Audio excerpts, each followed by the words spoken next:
এমন কিছু বই আছে ইসলামী বই যেগুলো রমজানে পড়তে পারে, যেগুলো আমি পড়ে কিছু শিখতে পারি। এই রকম কিছু বই পড়া, নিজে পড়তে না পারলেও আরেকজনকে হাদিয়া দেওয়া। এরপরে রমজানের প্রস্তুতিমূলক শাবান মাস থেকে রোজা রেখে যাওয়া।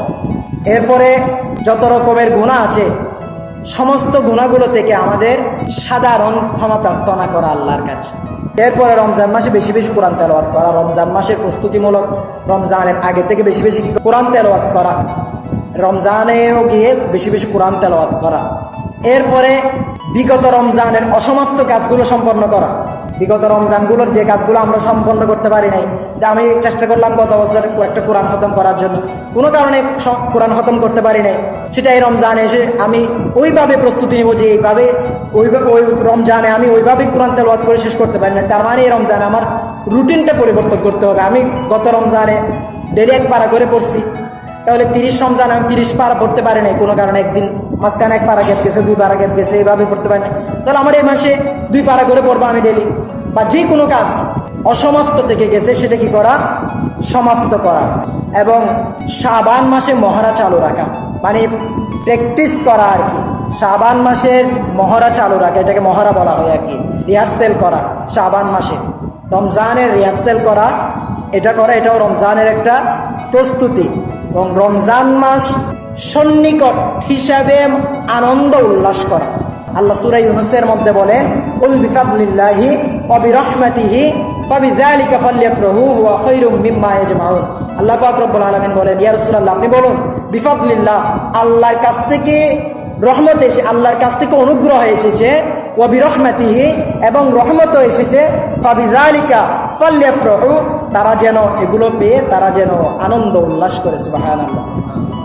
হুয়া খায়রুম মিম্মা ইয়াজমাউন, এটা হচ্ছে এমন একটা কাজ, আল্লাহর রহমত পেয়ে, আল্লাহর অনুগ্রহ পেয়ে আনন্দ উল্লাস করা, এটা এমন একটা কাজ, সেই ব্যক্তি সারা জীবন যা কিছু উপার্জন করেছে, জমা করেছে, সেটার চাইতেও এই আনন্দ উল্লাস করাটা, ওই সারা জীবন জমা করার চাইতেও আনন্দ উল্লাস করাটা বেশি উত্তম। সুবহানাল্লাহ।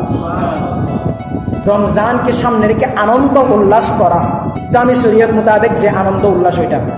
এরপরে রমজান মাসে 24 ঘন্টার একটা রুটিন রাখা। আমাদের রমজান মাসে এমনিতে একটা রুটিন থাকে, কিন্তু আমি এই সময় থেকে এতটুকু পর্যন্ত এই কাজটা করব, আমি এতটুক থেকে এতটুক তাহাজ্জুদ পড়বো, এতটুক থেকে এতটুক, এই সময়ের মধ্যে 20 মিনিট 30 মিনিট আমি সাহারি খাবো, এরপরে আমি ফজরের নামাজ পড়ে যদি ঘুমাই এতক্ষণ থেকে এতক্ষণ ঘুমাবো, 1 ঘন্টা 2 ঘন্টা 3 ঘন্টা ঘুমাবো, এরপরে এই কাজটা করব।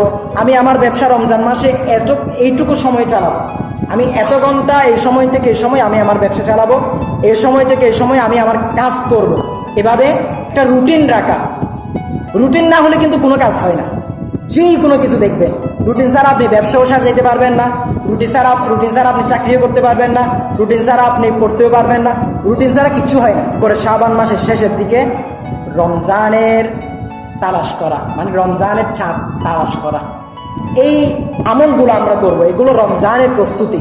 এই আমলগুলো করে করে আমরা রমজান যেহেতু সামনেই চলে এসেছে, আমরা রমজানের প্রস্তুতি নিব। আল্লাহ পাক রব্বুল আলামিন আমাদেরকে রমজানের প্রস্তুতি নেওয়ার সেই তৌফিক দান করুক, আমিন। এবং আমরা যেন রমজানের 30টা রোজা সুন্দরভাবে, নিখুঁতভাবে 30টা রোজা, 30টা তারাবি, 30টা সাহারি, 30টা ইফতারি যেন আমরা করতে পারি। আল্লাহ আমাদের সেই তৌফিক দান করুক, আমিন।